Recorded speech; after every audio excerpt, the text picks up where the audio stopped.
그 전에 녹취록은 그러니까 종이만 나왔죠. 네. 그러니까 문서만 밝혀졌는데 이건 목소리가 제대로 김만배 씨의 담겨 목소리가 있어요.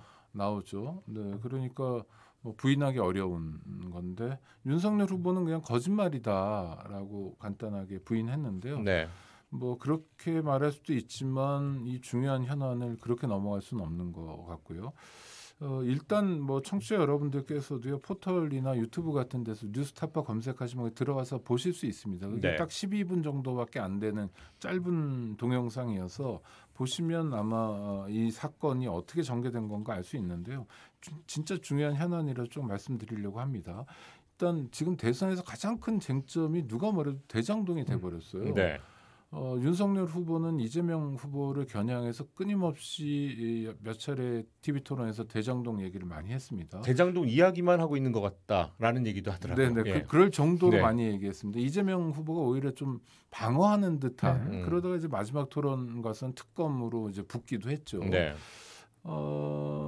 대장동 그분이 이재명이다. 그리고 대장동을 설계하고 승인하고 한 사람이 이재명이다. 그러니까 부패 세력이고 책임을 져야 된다. 저런 사람이 대통령 나오는 게 말이 안 된다라는 게 이제 윤석열 후보의 얘기였는데 네. 이재명 후보는 거꾸로라고 말했어요.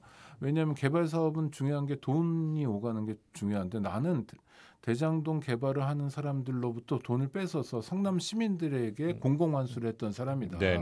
그러니까 그들이 보면 나는 정말 기가 막힌 방해꾼, 해방꾼이었던 거고 그런데 개발 이익을 나눠 먹은 사람들이 있는데 그 사람들이 주로 고위직 검사 출신들이다. 네네. 박영수라든지 뭐 또 곽상도라든지 이런 사람들의 이름이 나왔던 55 거죠. 클럽이라고 55 불리면서. 클럽이죠. 예. 그러면서 이제 얘기한 건데 그럼 이 둘 중에 하나가 맞는 거잖아요. 그러면 대장동 사업 개발을 한 게 화천대유라는 회사고 네. 그 회사의 대주주가 지금 얘기하는 김만배 씨입니다. 언론사 법조 기자만 오래 했던 사람이에요. 그러니까 뭐 서초동에서 아주 유명한 사람인데요. 이 사람이 자기 육성으로 얘기하는 겁니다. 네. 그래서 윤석열을 통해서 처음엔 박영수를 통해서 윤석열한테 얘기해서 윤석열이 부산저축은행 그 대출 비리 사건을 덮도록 했다. 네. 그래서 범죄 피의자인 대출 브로커가 들어가서 그냥 커피 한 잔 타주면 마시고 나오면 된다. 나오는 거로 끝내버렸다라는 네. 엄청난 증언을 한 거고요. 증언이 지금 네, 나온 거죠. 그다음에 이재명 씨에 대해서도 얘기했는데 이재명은 뭐 난놈이다라는 표현이 나와요. 이게 뭐 경박스러운 표현인데 네. 난놈이라는 건 자기가 볼 때 난놈이 아니라 성남 시민 입장에서 난놈이라는 거죠. 환수를 많이 하고 뭐 집값 올라가서 돈 좀 벌 것 같으니까 뭐 배수로를 뚫어라 뭐를 해라 터널을 뚫어라 자꾸 뭐, 이렇게 예. 시켰다. 그래서 공산당 같고 그래서 정말 나쁜 놈이다 이렇게 얘기하는 장면이 나오는 거죠. 그러니까 이 소위 대장동 사건의 주범에 해당되는 김만배 씨가 아주 정확하게 판단을 해주는 거예요. 그럼 어떻게 되느냐? 김만배 씨의 주장이 윤석열 후보의 말처럼 거짓말일 가능성도 있습니다. 네. 거짓말인지 아닌지 진위를 따져봐야죠. 진위를 따져보는 게 수사인데 네. 지금 양측이 다 이재명 후보 쪽에서는 윤석열 후보가 직전 검찰총장이었으니 검찰 수사가 제대로 안 될 거라고 보는 거고 또 윤석열 후보는 TV토론에 나와서 얘기한 게 정부에서 덮었다. 대장동 수사를. 그래서 검찰이 수사를 안 하는 거다라고 얘기해요. 그럼 이제 특검을 하면 되는 거죠. 방송 토론에서는 윤석열 후보가 몇 번씩이나 특검에 대해서 답변하지 않았지만 네네. 나와서 백브리핑 할 때는 특검 하겠다고 말했다고 하는 거예요. 그렇다면 대선은 뭐 내일 모레니까 그 이후에도 국회는 있는 거 아닙니까? 그럼요. 대장동 사건에 대해서 누가 거짓말을 했는지 실체가 뭔지 따져봐야 되고 이건 정말 특검으로 가야 된다고 생각합니다. 오창익 국장님. 네. 이게 지금 특검으로 가면 진실이 밝혀집니까?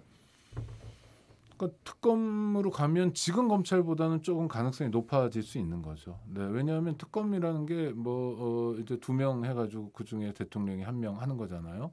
그러니까 정치적 고려도 있고 또 대통령의 결단도 있습니다만은 중요한 건 특검이 되려는 사람이 자기의 명예랄까, 자기의 명운을 걸고 덤벼야 되는 판이거든요. 네네. 그러니까 그 사람으로서도 일정하게 수사상 결론을 낼 수밖에 없어요. 그러니까 여태까지 검찰이 못했던 일.